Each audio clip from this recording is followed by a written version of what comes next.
welcome to a day in 15 minutes UPSC Prelims Daily Current Affairs. Today is 17th March 2020 and the main topics for discussion are Unnat Bharat Abhiyan, then we have Sustainable Alternative Towards Affordable Transportation, that is SATAT scheme, then we have Sundarbans National Park, and finally Excise Duty. So coming to the first topic, Unnat Bharat Abhiyan. So the information about the scheme and its performance was given by the HRD ministry in a written reply to the Lok Sabha question. So that is why Unnat Bharat Abhiyan was in news. Now let's learn the scheme. Okay, so as the reply was given by the Ministry of HRD, the program itself functioned under MHRD. Okay, so it's a flagship program of the Human Resource Development Ministry, and what is it aiming at? To enrich rural India. It focuses more on rural India. The scheme, it allows to link the higher education institutions with villages. Okay, so at least 5 villages will be connected to each higher education institution. So what will they do? These higher education institutions, they contribute to economic and social betterment of the village community. So their knowledge base will be increased. So for whatever issues they are facing in a village, they can actually have knowledge sharing with the higher education institutions. So that is the aim of Unnat Bharat Abhiyan. So under this particular scheme, the higher education institutions, they will participate in the developmental activities, particularly the so-said rural areas. So it will actually create a virtuous cycle between the society and the inclusive university system. So the university system, they have the knowledge base, they have the best practices, and they can actually utilize these knowledge to upgrade the living condition of the people living in the rural area, and also they can upgrade the capability of the public and private sector as well. So the second edition of the Unnat Bharat Abhiyan 2.0, it was launched in 2018. And the scheme is extended to all education institutions. However, Unnat Bharat Abhiyan 2.0, the participating institutes are selected on the basis of certain criteria. Okay, so there is criteria for the selection of the second phase of the institutions. So the main objective is to engage the faculty and the students of higher education institutions in identifying the problems in the rural area, identifying the developmental issues in the rural area, and to find solutions for that particular problem. And it also aims at identifying and selecting the existing innovative technology, whatever we have, and enable them or customize them according to the rural area setup, and then implement it for innovative solution. How, in which form the people need it, innovate it to that particular form. Okay, so it will also allow the higher education institution to contribute to the system for smooth implementation of the government schemes or government programs. Okay. The next topic is sustainable alternative towards affordable transportation, SATAT. So the information about SATAT initiative was again mentioned in a report given in Lok Sabha. So this report was given by Ministry of Petroleum and Natural Gas. So it is an initiative under the Petroleum and Natural Gas Ministry, and it is basically concentrating on setting up of compressed biogas production plants. Okay, and this can be used in the market for automotive fuels. Okay, so the pollution can be controlled, it will be more cheaper and better form of transportation. So this initiative was launched in 2018 and along with the ministry, it is associated with the public sector undertaking oil marketing companies, that is OMCs.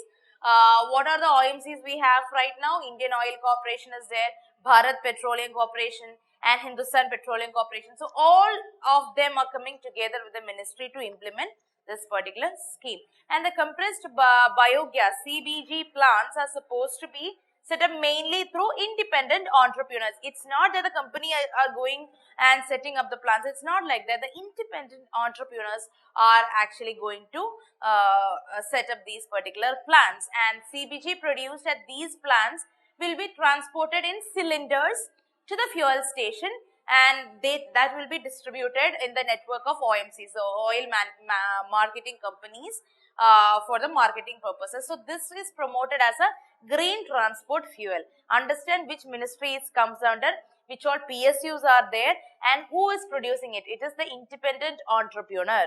Okay.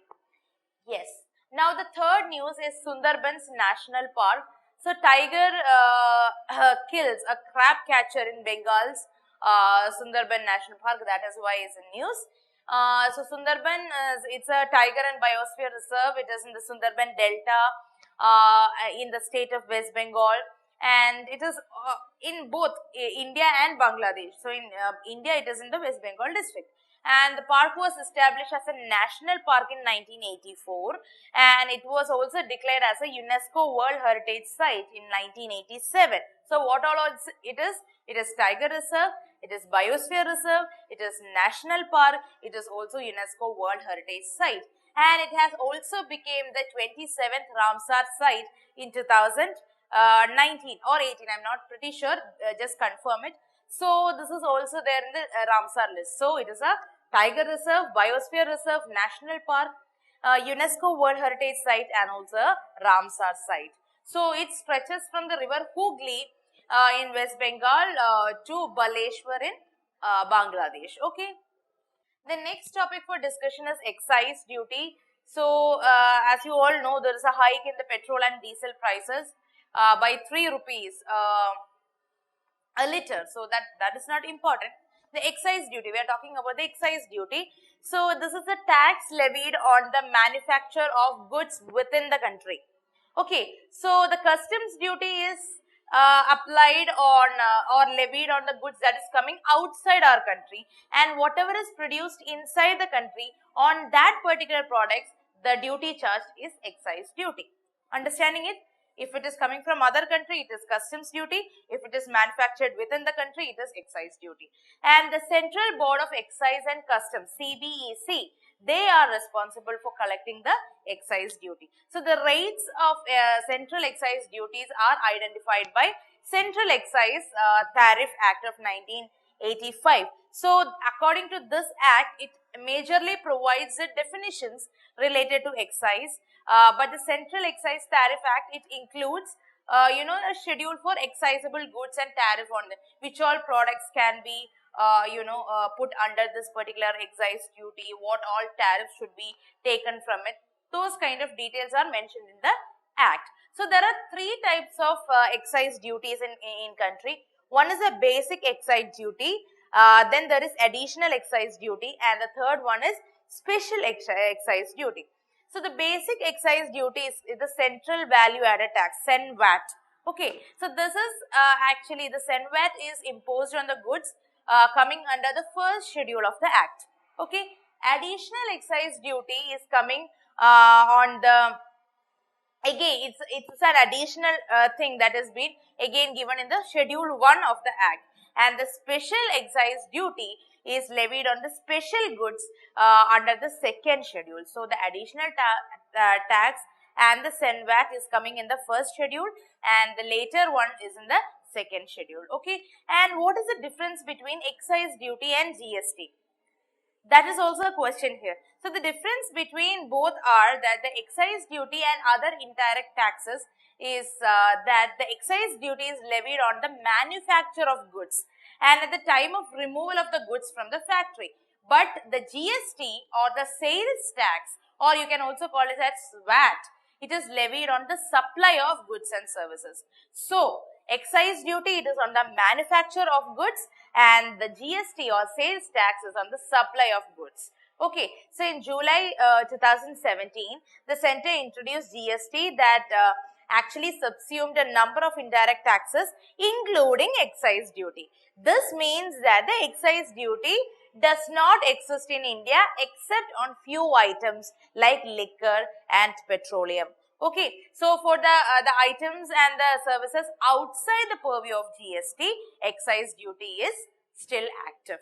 Okay, so don't confuse it, because I am saying that I am talking about excise duty and you people are like, why we are learning excise duty, because it's already consumed by GST and all. But there is a difference. You need to understand the difference, and it is still there. Okay. So that's all for today, guys. I hope you enjoyed it. Thank you so much and good night. Like, share and subscribe to our channel for more videos. Follow our website neoiasgap.com for the detailed content and monthly prelims digest. Also join our current affairs exclusive test series through the website. And finally, participate in the daily current affairs prelims infotainment quiz at our Telegram channel, that is Neo IAS Prelims, at 9:30 p.m. every day. Thank you.